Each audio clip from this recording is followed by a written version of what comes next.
The Toronto Maple Leafs are getting hot at the right time as we head down the stretch of the NHL season.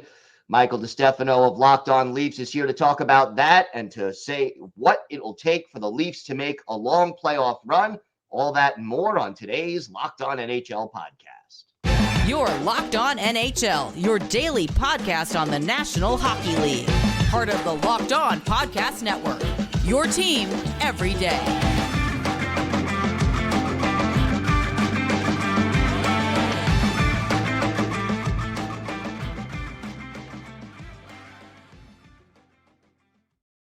Gil Martin here, and welcome everybody to the Monday edition of the Locked On NHL podcast, part of the Locked On Podcast Network, your team every day. I want to thank everyone who makes Locked On NHL your first listen every day.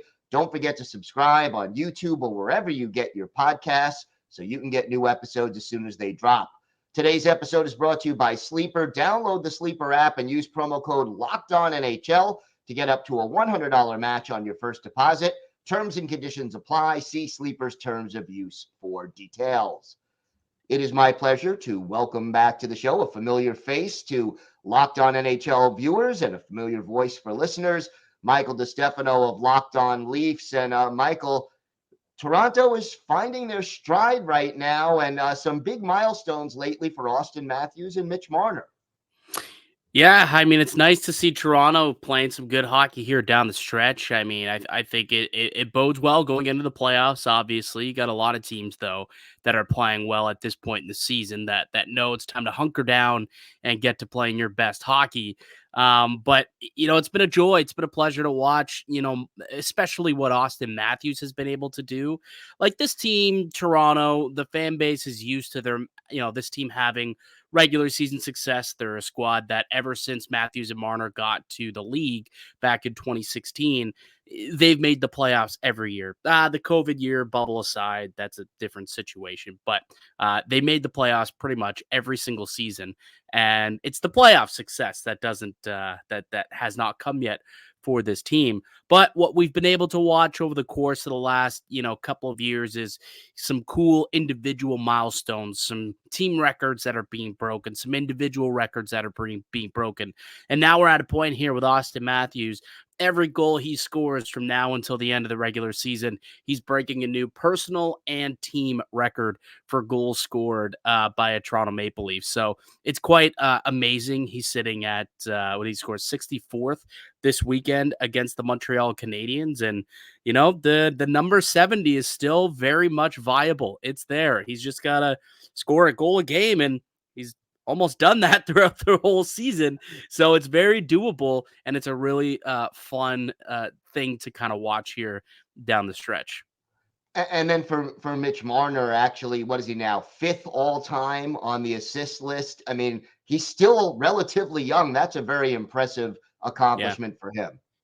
Yeah, I mean, Mitch Marner, what this guy does, the way he can it's outstanding. And, I always talk about how people look at Matthews and Marner as like a Batman and Robin type of pairing because, Matthews gets most of the love, but Marner's just as like, I'd say he's just as good as Matthews, but like, it's almost like you got two Batmans here on the Maple Leafs. Like, comparing Marner to a subpar like Batman and Robin type of figure is a little disingenuous in my opinion. He's just so good, and him just continuing to move up the rankings is spectacular to see for a guy like him. But honestly, to me, where I don't think he gets enough credit around the league, I know those who pay attention to what's going on in Toronto are well aware, but and it's not just Marner, it's both of these players, how well and how sound they are defensively. Like, you look at guys who are perennial 90 to 100 plus point players like Marner and Matthews have been here the last few seasons.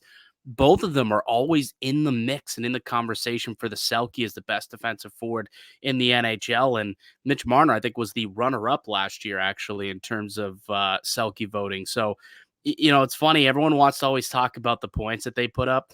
But when you listen to their teammates, they always want to make sure that they talk about the things they do defensively because they feel like they don't get enough credit for it. So, yeah, you've got Matthews breaking all these offensive records. You've got Marner moving up the chain in terms of being one of the best playmakers to ever wear a maple leaf.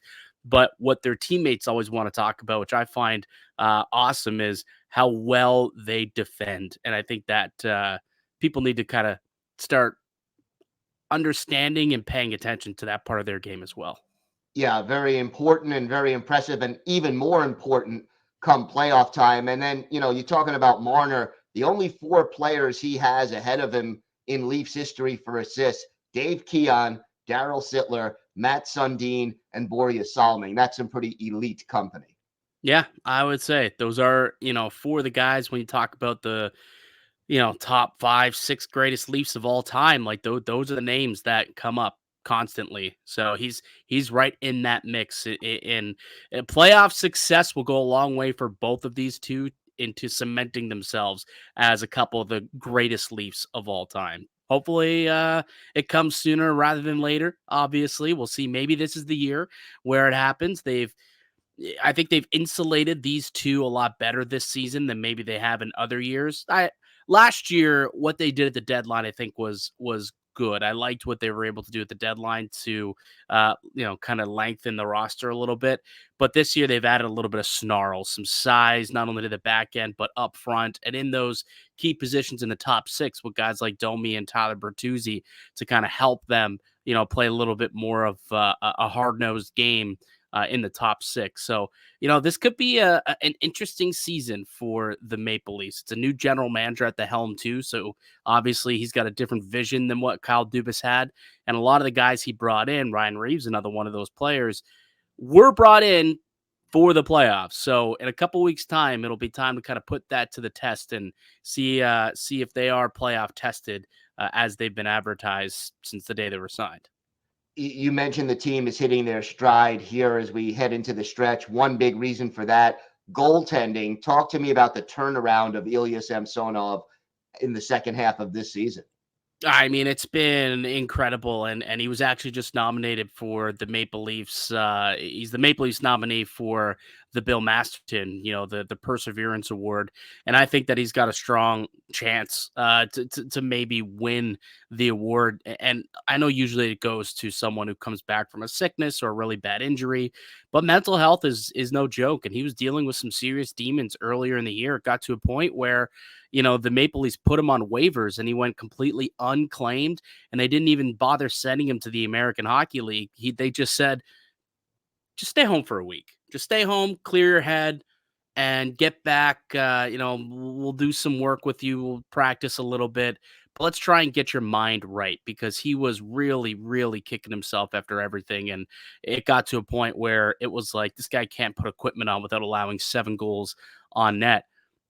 Takes a week, comes back, and he's been dynamite ever since. So the bounce back, the turnaround that he's had has been incredible, which is, they're so lucky that this happened, because Joseph Woll, a young goaltender, but someone who they thought, could be a starter or at least a tandem starter, ended up going down to injury, hurt his ankle. So they kind of had to bring Samsonov back into the fold again.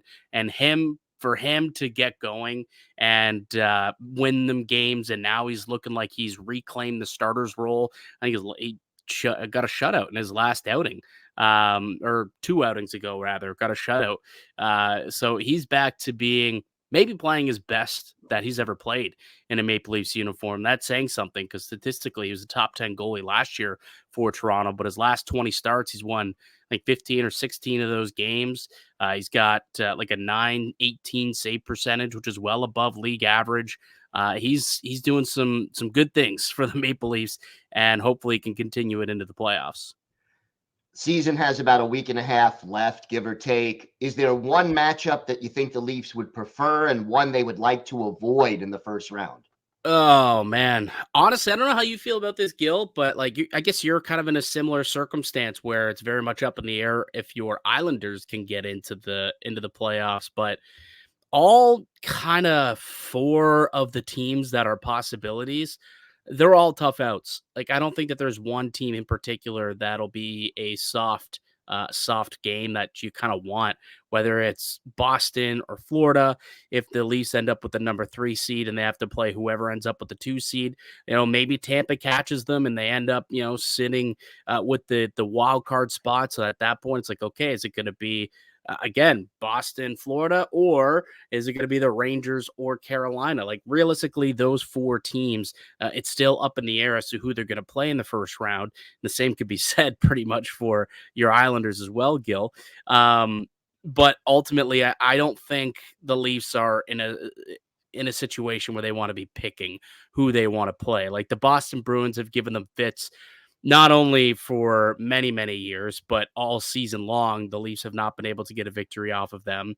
They've played well against Florida, but like the Panthers are such a battle-tested team. They're a hard-nosed team that knows how to play playoff hockey and win in that style of game. Obviously, what we saw happen last year.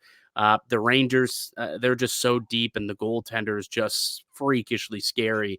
And then Carolina is a team that's locked and loaded and ready and primed for a long playoff run. They brought in Jake Gensel and Evgeny Kuznetsov. They've fit like a glove. They've got elite goaltending, great structure, and they've got a good blend of size, skill, and speed. So that's a team too to go along with Rod the Bod, one of the best coaches of our era.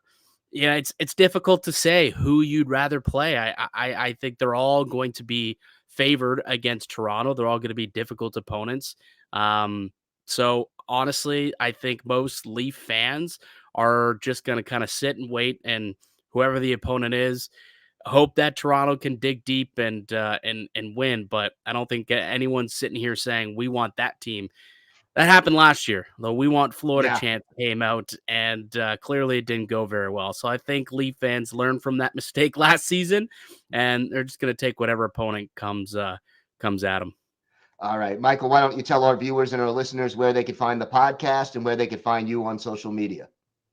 Yeah, I mean, obviously, each and every day, myself, along with Dave Morisuti, my co-host, we got Locked On Leafs. It's a daily podcast, Monday through Friday, just like all of our Locked On shows. You can find it wherever, whichever platform you use, audio-wise, also up on YouTube. You can find me on X/Twitter at Mickey_Canuck. So that's where you can find my stuff there. Michael, always a pleasure, and looking forward to seeing you on Wednesday show. Absolutely, Gil. Can't wait.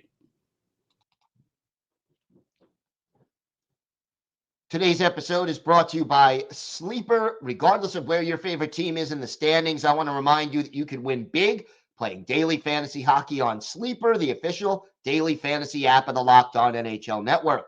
Sleeper is our number one choice for daily fantasy sports and especially daily fantasy hockey, because with Sleeper, you can win 100 times your cash in daily fantasy hockey contests. All you have to do is pick whether studs like McDavid, Ovechkin, or McKinnon will record more or less than their sleeper projections for things like goals, assists, saves, plus, minus, and more in a given game.